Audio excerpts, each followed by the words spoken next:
Indonesia melawani sistem pertahanan sawit segera rampung, Eropa bakal gigit jari. AS serang UU deforestasi Uni Eropa, Indonesia lantang suarakan perlawanan demi bisnis sawit. Perang Jepang versus Amerika, konflik baru yang dipengaruhi iklim politik. Cina memulai perang dagang, Kanada tak tinggal diam. Halo Sobat Pojok, minggu ini kita akan menyajikan berita-berita terupdate, aktual, dan berbagai informasi menarik lainnya selama sepekan. Bersama saya Putri Anju di program Resum Pojok Negeri Media.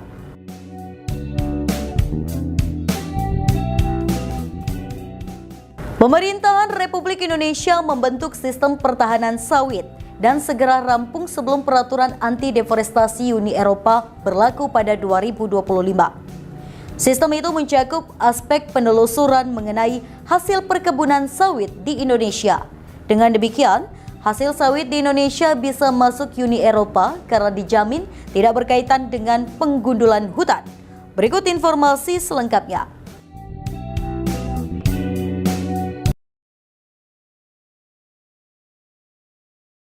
Menteri Koordinator Bidang Perekonomian Erlangga Hartarto memerintahkan sistem pertahanan sawit Republik Indonesia rampung dalam waktu 3 bulan. Sistem ini harus selesai sebelum peraturan anti deforestasi Uni Eropa atau EUDR berlaku pada 2025.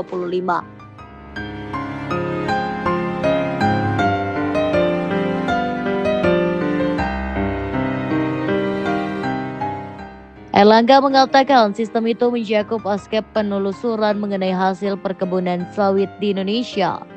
Dengan demikian, hasil sawit Republik Indonesia bisa masuk Uni Eropa karena dijamin tidak berkaitan dengan penggundulan hutan.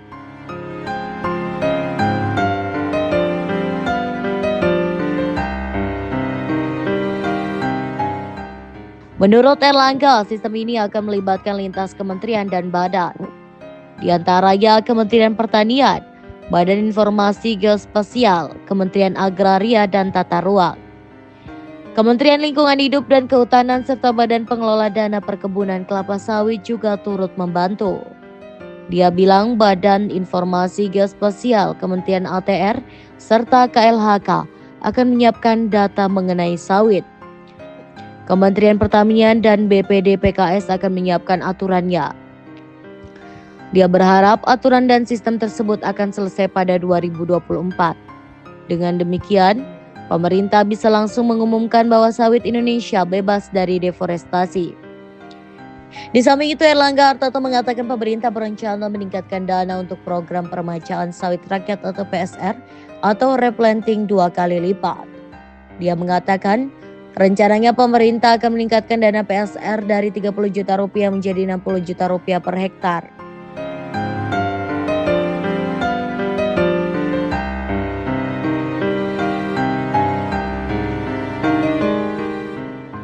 Erlangga mengatakan dana sebesar 60 juta rupiah nantinya juga tidak hanya diberikan tahun pertama.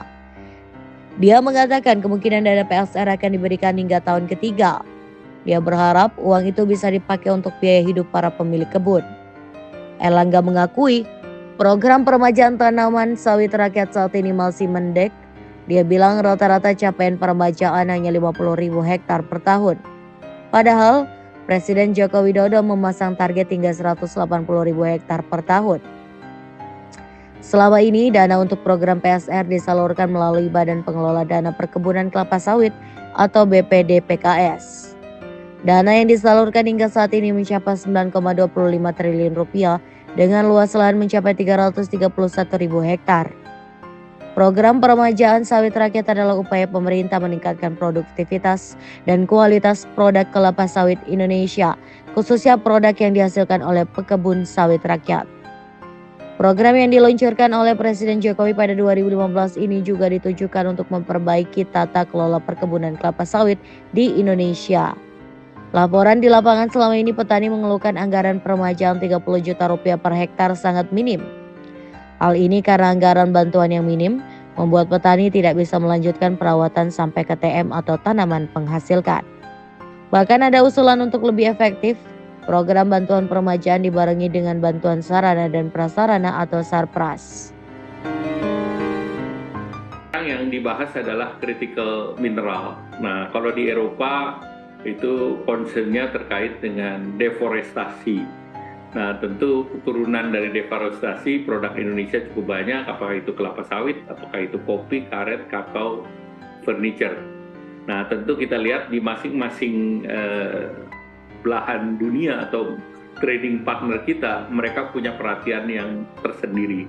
Nah, tinggal kita bagaimana memanfaatkan standar-standar yang bisa sejalan dengan mereka, termasuk di kelapa sawit. Kelapa sawit, saya bersama Deputy Prime Minister Datu Fadilah bin Yusuf Muhammad, ini kemarin kita sudah ke EU dan menyatakan keberatan Indonesia dan Malaysia terhadap EUDR, dan kita minta agar guidelines-nya mengikuti best practice yang sudah berlaku, misalnya di furniture dengan verifikasi sertifikasi SVLK, atau di kelapa sawit MSPO Malaysian Standard, ISPO Indonesia Standard, atau European Standard RSPO diberlakukan. Jadi jangan reinventing the new standard yang belum pernah diberlakukan selama ini dalam pengembangan industri. Karena ini ekspor Indonesia bisa terganggu di tahun depan sebesar 6 billion euro. Karena EUDR ini akan diberlakukan dalam waktu 18 bulan setelah diberlakukan di bulan Juni tahun ini. Tentu ini akan berlaku Desember tahun 2024. Resiko begitu ya, ekspor sawit ini akan tergerus bahkan 6 miliar euro di tahun depan. Sebetulnya dari adanya potensi negatif demikian, apa upaya Indonesia yang kiranya bisa dilakukan saat ini agar tidak terjadi di tahun depan? Ya, pertama dengan Uni Eropa sudah ada kesepakatan untuk dibentuk task force, sehingga task force nanti diharapkan bisa menyelaraskan EUDR dengan best practice yang sudah berlaku, sehingga ekspor Indonesia ke EU untuk produk-produk hasil kehutanan tidak terganggu. Itu yang pertama. Yang kedua, pemerintah akan mengakselerasi perundingan EU-SEPA. EU-SEPA kita ketahui sudah 14 round, dan masih ada 2 round lagi.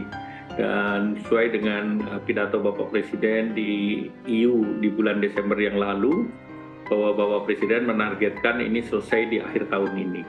Nah, tentu ada beberapa critical issue yang harus diselesaikan, dan kami tentu mengkoordinasikan kementerian-kementerian terkait agar ini segera selesai. Sebab kalau ini bisa selesai, maka tentunya ekspor Indonesia ke EU akan terbuka lebar.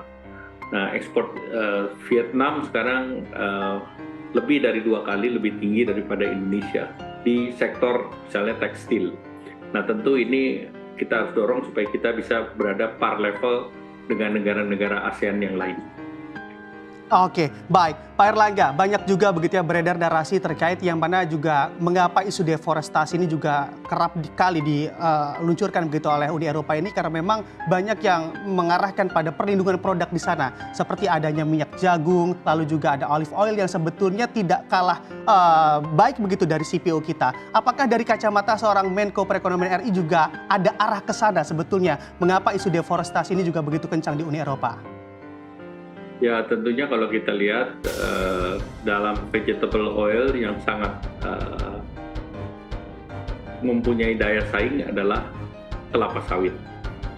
Dan oleh karena itu tentu petani-petani di Eropa itu merasa bahwa kelapa sawit itu salah satu substitusi, baik itu soya maupun bunga matahari, sehingga tentunya ini menjadi concern para politisi di Eropa karena basisnya sama, basis para stakeholder di wilayah masing-masing, basis suara.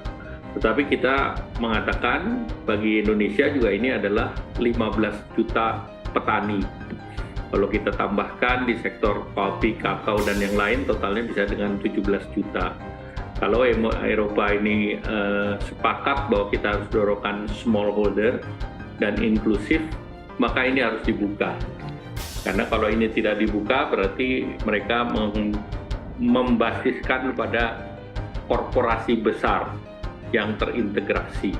Nah, tentu nilai-nilai ini tidak sesuai juga dengan berbagai partai di Eropa, termasuk juga partai-partai hijau. Jadi tentu ini menjadi perhatian kita bersama, bagaimana menjembatani perbedaan, bagaimana menyikapi daripada kelapa sawit ini. Oke, baik. Pak Erlangga, bicara terkait posisi Indonesia dan juga seberapa kuat power Indonesia untuk melawan begitu ya isu deforestasi agar memang ekspor sawit kita juga arahnya lancar ke Eropa. Ini seberapa kuat Anda melihatnya kita bisa melawan itu? Ya tentu karena namanya trade harus dua belah pihak. Tentu perhatian Eropa terhadap dua komoditas utama Indonesia, yaitu kelapa sawit dan nikel ataupun baja. Dua-duanya ini menjadi perhatian dan dua-duanya mempunyai kasus. Satu, kelapa sawit itu melalui RID, itu mereka menggugat bahwa sesudah Indonesia menggugat Eropa dalam Undang-Undang RID 2 atau WTO, di mana mereka mengatakan sudah 2030 tidak boleh ada biodiesel dari Indonesia. Yang kedua, mereka menggugat Indonesia dalam nikel, bahwa Indonesia melarang ekspor nikel ore. Nah, itu mereka menangkan di WTO. Ditambah lagi nanti ke depan mereka akan mendorong untuk diterapkannya CBAM, yaitu Carbon Border Adjusted Mechanism. Bagi produk yang semacam smelter, besi baja dan turunannya, itu kalau tidak dikenakan carbon tax di Indonesia, mereka akan mengenakan carbon tax di Eropa. Jadi kita lihat bahwa Indonesia punya produk dari hulu hilir, mereka sangat khawatir. Nah, ini menjadi bagian daripada perundingan kita. Kalau industri kita sangat kompetitif, mereka menjadi sangat khawatir. Kalau industri kita dalam hal ini, dalam tanda petik tidak efisien, mereka dalam tanda petik agak bergembira. Makanya kita tentu harus lebih bisa berdiplomasi dan juga berbicara dengan mereka agar kita bisa mendapatkan solusi yang terbaik. Karena kalau kita selalu berkasus, ini bukan... Amerika Serikat serang Undang-Undang Deforestasi Uni Eropa. Kebijakan tersebut bisa mengancam keberlangsungan industri hingga melambungkan harga. Indonesia lantang suarakan perlawanan demi bisnis sawit. Berikut informasi selengkapnya.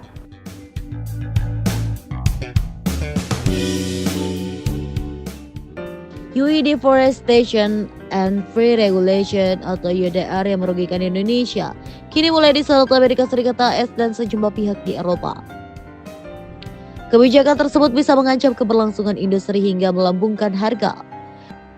Seperti diketahui, Komisi Uni Eropa atau UE pada 6 Desember 2022 menyetujui Undang-Undang atau UU Produk Bebas Deforestasi atau UDR. EU Deforestation Free Regulation atau UDR dinilai menjadi salah satu tantangan yang dapat merugikan komoditas perkebunan dan kehutanan di Indonesia, salah satunya kelapa sawit atau CPO. Begitu diadaptasi dan diimplementasikan, undang-undang ini akan menutup rantai pasok yang masuk ke kawasan itu dari produk-produk yang dianggap menyumbang deforestasi dan degradasi lahan. Sebagai rancangan regulasi yang dibentuk Uni Eropa atau UE dengan sasaran untuk mengenakan kewajiban uji tuntas terhadap sejumlah komoditas perkebunan dan kehutanan. Dengan kebijakan baru ini, setiap perusahaan yang memasok minyak sawit, sapi, kedelai, kakao, kayu, dan karet, serta produk turunannya seperti coklat, daging sapi, hingga furnitur. Seperti diketahui, Indonesia merupakan pemasok minyak sawit terbesar di dunia dan merupakan salah satu produsen kakao, kayu, dan karet dunia.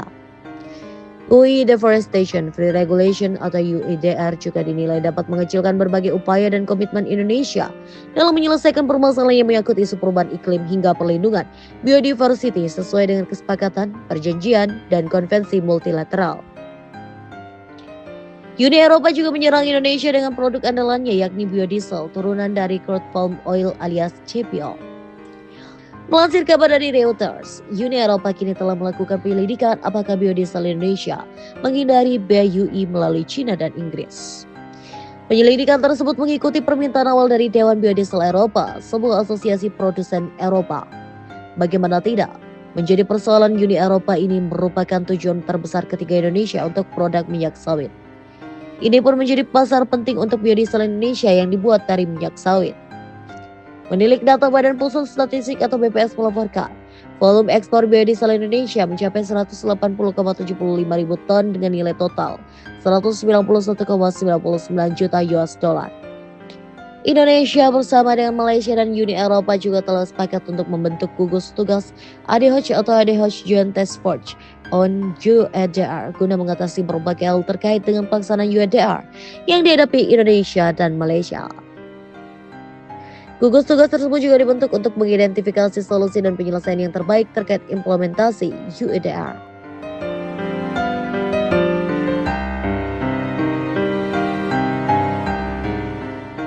Yang diinisiasi oleh Indonesia di dalam kunjungan bersama antara Menko Perekonomian dan DPM Malaysia itu kan terus mendapatkan dukungan dari like-minded countries. Nah, beberapa waktu yang lalu baik Republikan maupun Demokrat juga mempertanyakan UEDR. Jadi like-minded country itu terinspirasi oleh apa yang dilakukan Indonesia dan Malaysia. Dilansir melalui mypalmoilpolice.com, kelompok bipartisan baik dari Partai Republik dan Demokrat juga telah menyoroti kebijakan UEDR yang dianggap tidak adil bagi para petani yang akan memasuki pasar Eropa. Selain itu, penundaan implementasi atau perubahan regulasi UEDR juga dinilai menjadi salah satu solusi yang dapat dilakukan untuk saat ini. Lebih lanjut, pernyataan keberatan terhadap kebijakan UEDR juga sejalan dengan pandangan Menteri Pertanian UI. Selain itu, sebanyak 20 dari 27 menteri juga menyerukan untuk dilakukan penundaan UEDR pada pertemuan Dewan Agriculture Fisheries Council Configuration atau Agrifis yang telah diselenggarakan dalam waktu dekat ini.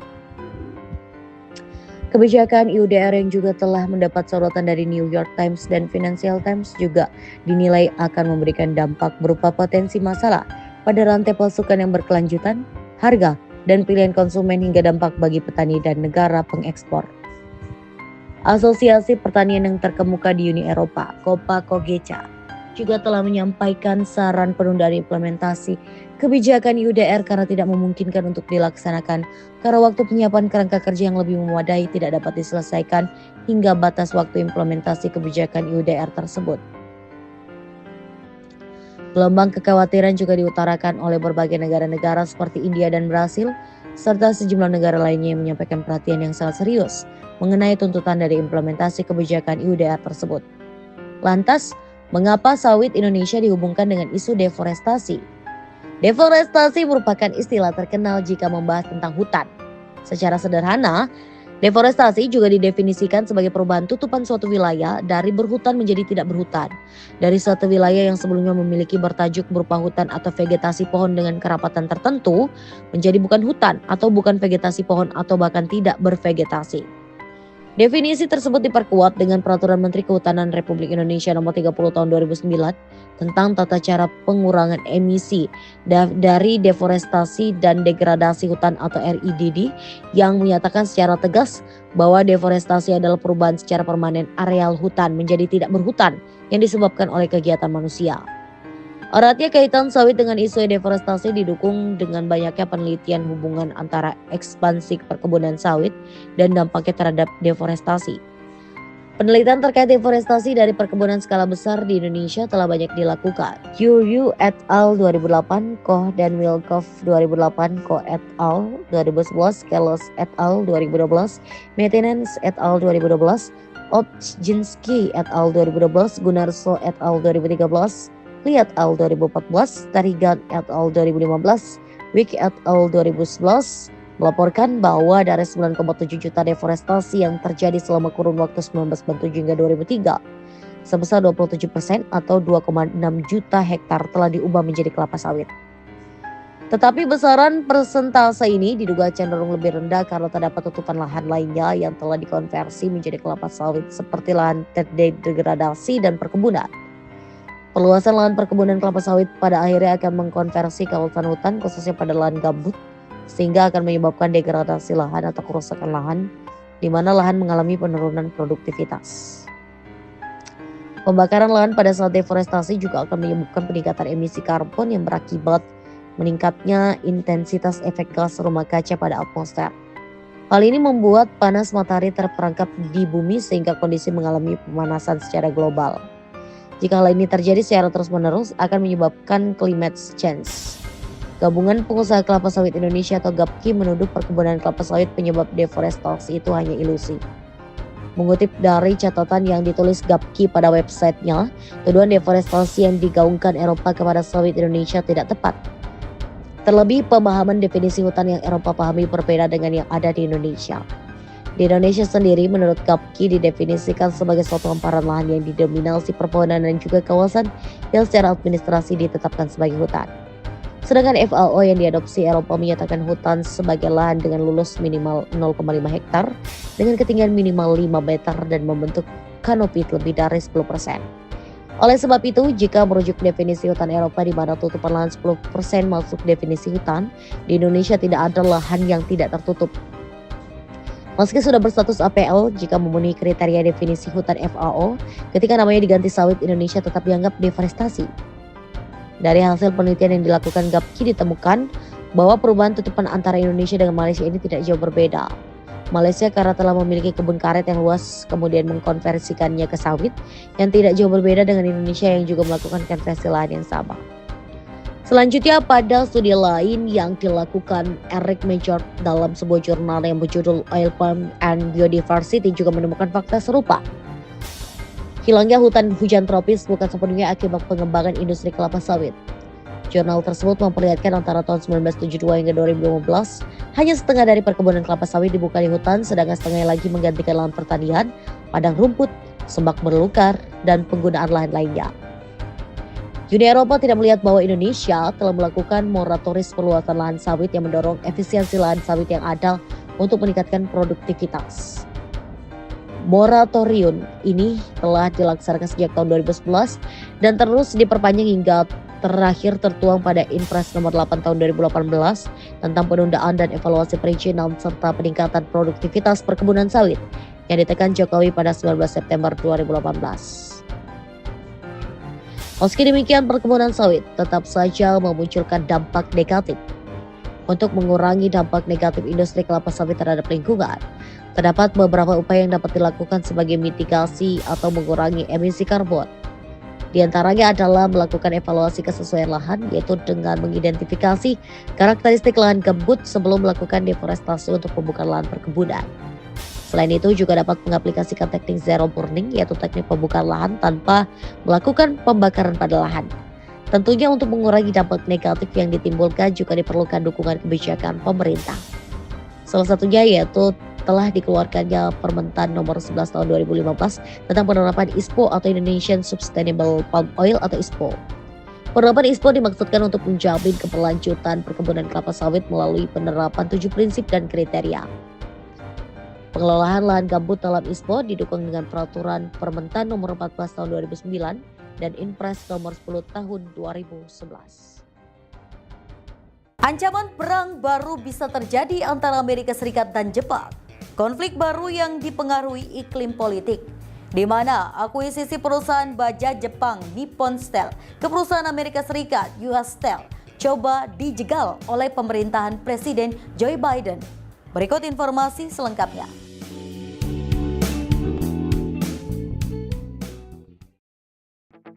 Ancaman perang baru bisa terjadi antara Amerika Serikat, AS, dan Jepang. Ini bukan terkait perang sungguhan, melainkan perang di bidang ekonomi, di mana akuisisi perusahaan baja Jepang Nippon Steel ke perusahaan AS US Steel coba dijegal oleh pemerintahan Presiden Joe Biden. Federasi Bisnis Jepang, kelompok bisnis terbesar di negara itu, bahkan menulis surat resmi ke Menteri Keuangan AS Janet Yellen yang juga menjabat sebagai Ketua Komite Investasi Asing di Amerika Serikat atau SVIUS yang sedang meninjau transaksi tersebut. Ia didesak untuk tidak terpengaruh tekanan politik di Paman Sam saat meninjau rencana akuisisi tersebut.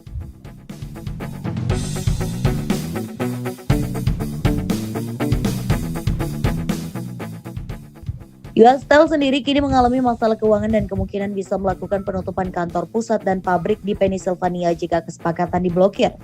Merujuk data BBC dengan pengambil alian senilai 14,9 miliar US dollar yang disetujui oleh perusahaan pada bulan Desember, ini bisa menjadikan perusahaan sebagai yang terbesar di dunia mengalahkan baja Cina.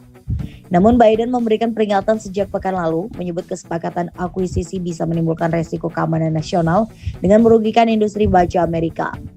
Partai-partai besar di AS yang kini berlaga di pemilu presiden Republik dan Demokrat berikut calon presidennya, Donald Trump dan Kamala Harris juga menentang rencana bisnis ini.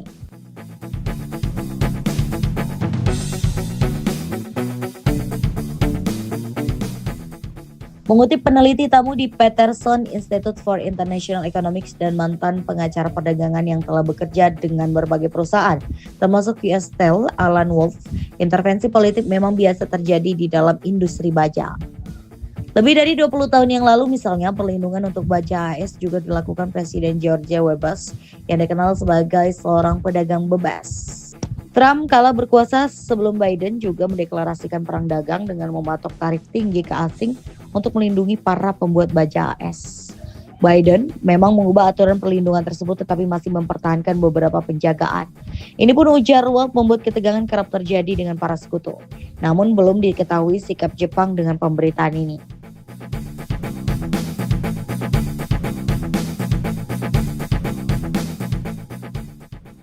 Hingga 2020, Sifus sebenarnya secara resmi hanya memblokir 5 investasi asing di negeri itu. Rata-rata melibatkan China, musuh ekonomi AS, bukan Jepang yang sekutu paman. China memulai perang dagang dengan Kanada. Negara itu secara resmi meluncurkan penyelidikan anti-dumping terhadap impor canola. Kementerian Perdagangan China penyelidikan informasi awal menunjukkan adanya dumping biji minyak canola. Berikut informasinya.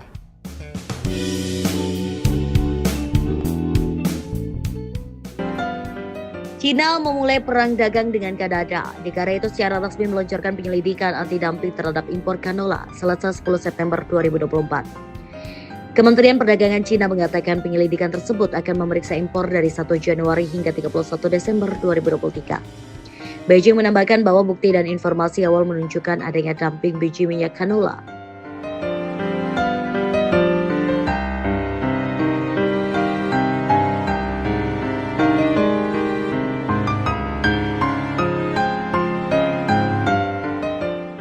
Lebih dari separuh canola yang diekspor oleh Kanada dikirim ke China dengan jumlah mencapai 5,5 juta metrik ton canola pada tahun 2023 seharga 3,72 miliar US dollar atau 57 triliun rupiah.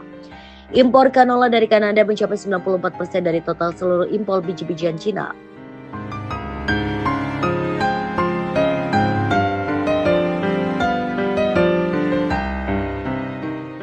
Sementara itu, Menteri Pertanian Kanada, Lawrence Messoulay, mengatakan produk-produk negara itu memenuhi standar tertinggi dan sistem inspeksinya kuat. Ia menyebut prihatin dengan keputusan China ini.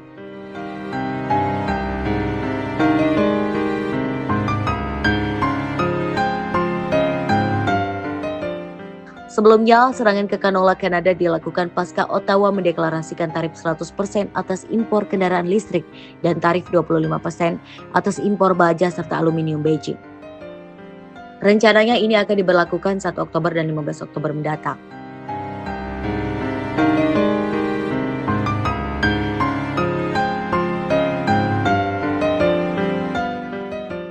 Perlu diketahui mengutip FOA, industri manufaktur otomotif Kanada mempekerjakan lebih dari 125.000 orang.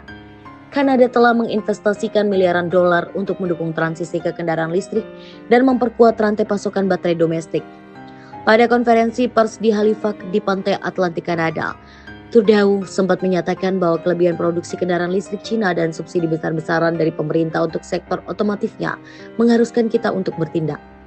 Kedutaan Besar Cina di Kanada langsung bereaksi dan menyampaikan ketidakpuasan yang kuat atas rencana Ottawa itu. Perlu diketahui, Komisi Eropa bulan lalu juga mengeluarkan draft terbaru soal bea masuk ke mobil listrik buatan Cina. Hal ini merupakan kelanjutan aturan yang sebelumnya sudah diterapkan sementara di Juni, sekitar 17% hingga 37,6%, di atas bea masuk saat ini sebesar 10%. Rencananya draft itu akan disetujui Oktober nanti, Dalam pernyataan terbaru, Komisi Eropa mengatakan pihaknya akan mengenakan bea masuk impor selama 5 tahun hingga 36% pada mobil listrik Cina. AS sendiri sudah mengumumkan memberlakukan peningkatan tarif impor kendaraan listrik Cina sejak Mei. Presiden AS Joe Biden bahkan meningkatkannya hingga 4 kali lipat menjadi 100%. Sebelumnya, pajak impor yang berlaku adalah 25%. Kebijakan ini bahkan sudah resmi berlaku 1 Agustus lalu. Di saat yang sama, AS juga menaikkan tarif impor sel surya dari Cina naik 2 kali lipat menjadi 50%. AS juga menggandakan tarif semikonduktor Cina dari 25% menjadi 50%, lalu meningkatkan 3 kali lipat tarif impor produk baja dan aluminium menjadi 25%. Pada bulan Mei tahun ini, Amerika Serikat mengumumkan akan mengenakan tarif pada serangkaian produk strategis seperti kendaraan listrik dan semikonduktor dari Tiongkok. Uni Eropa mengikutinya dan meluncurkan penyelidikan anti-subsidi pada mobil impor Tiongkok. Bahkan Kanada, yang selalu menjaga hubungan perdagangan yang relatif stabil dengan Tiongkok, telah bergabung dalam pembatasan impor Tiongkok. Pada bulan Agustus tahun ini, Kementerian Keuangan Kanada mengumumkan bahwa mereka akan mengenakan tarif hingga 100% pada kendaraan listrik Tiongkok dan tarif 25% pada baja dan produk aluminium. Banyak orang meyakini pada saat itu bahwa tindakan keras ini akan memberikan pukulan berat bagi industri manufaktur Tiongkok. Namun, secara tak terduga, kurang dari sehari setelah Kanada mengumumkan kebijakan kenaikan pajak ini, Tiongkok segera merespons dengan keras dan meluncurkan 4 tindakan balasan berturut-turut. Menurut orang dalam industri, salah satu tindakan balasan tersebut mungkin menyebabkan Kanada mengalami kerugian langsung sekitar $950 juta. Namun, yang membingungkan adalah mengapa Kanada tiba-tiba mengambil sanksi keras terhadap kendaraan listrik Tiongkok. Sanksi balasan seperti apa yang diluncurkan Tiongkok terhadap Kanada? Jika Anda menyukai konten video kami, silakan klik untuk berlangganan saluran YouTube kami agar Anda dapat menerima semua konten video terbaru kami. Sekarang mari masuk ke topik. Hari ini, kita semua tahu bahwa kendaraan listrik Tiongkok sangat populer di seluruh dunia dalam beberapa tahun terakhir, meskipun dengan harga yang mahal. Kini, ekspor kendaraan listrik Tiongkok telah menyebar ke lebih dari 180 negara dan wilayah, mencakup hampir seluruh dunia, termasuk Eropa, Asia, Oseania, Amerika, dan Afrika. Menurut data, total ekspor mobil Tiongkok mencapai 2,5 juta pada tahun 2022, meningkat tajam sebesar 56,7% dibandingkan tahun sebelumnya. Di antaranya, volume ekspor kendaraan energi baru mencapai 680.000, lebih dari 2 kali lipat. Tentu saja, kendaraan energi baru Tiongkok juga menarik perhatian di pasar dalam negeri. Volume produksi dan penjualan pada tahun 2022 mencapai 7,05 juta dan menduduki peringkat pertama dunia selama 8 tahun berturut-turut.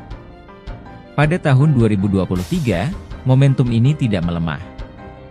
Data yang lebih cepat menunjukkan bahwa total ekspor mobil Tiongkok melonjak menjadi 4,6 juta kendaraan pada tahun tersebut. Dengan ekspor kendaraan energi baru mencapai 1,2 juta, peningkatan sebesar 77,6%, sekali lagi memecahkan rekor sejarah. Momentum pertumbuhan yang kuat ini tidak berhenti pada tahun 2024. Data menunjukkan bahwa ekspor mobil Tiongkok meningkat lebih dari 30% pada paruh pertama tahun ini, mencapai 2,79 juta kendaraan. Dari angka tersebut, tidak sulit untuk melihat bahwa kendaraan listrik Tiongkok tidak hanya populer di pasar global tetapi juga semakin dikenal oleh konsumen. Namun, perlu dicatat bahwa ekspor kendaraan listrik energi baru Tiongkok sebagian besar terkonsentrasi di kawasan maju seperti Eropa dan Amerika Serikat. Pertumbuhan pesat seperti itu tentu saja menimbulkan kewaspadaan dan kekhawatiran negara-negara barat. Itu tadi berita terhangat selama sepekan ini. Nantikan berita lainnya di web kami di pojoknegeri.com dan di channel YouTube Pojok Negeri Media. Jangan lupa untuk komen, like, dan subscribe channel kami. Kami undur diri, sampai jumpa di Resum pekan depan.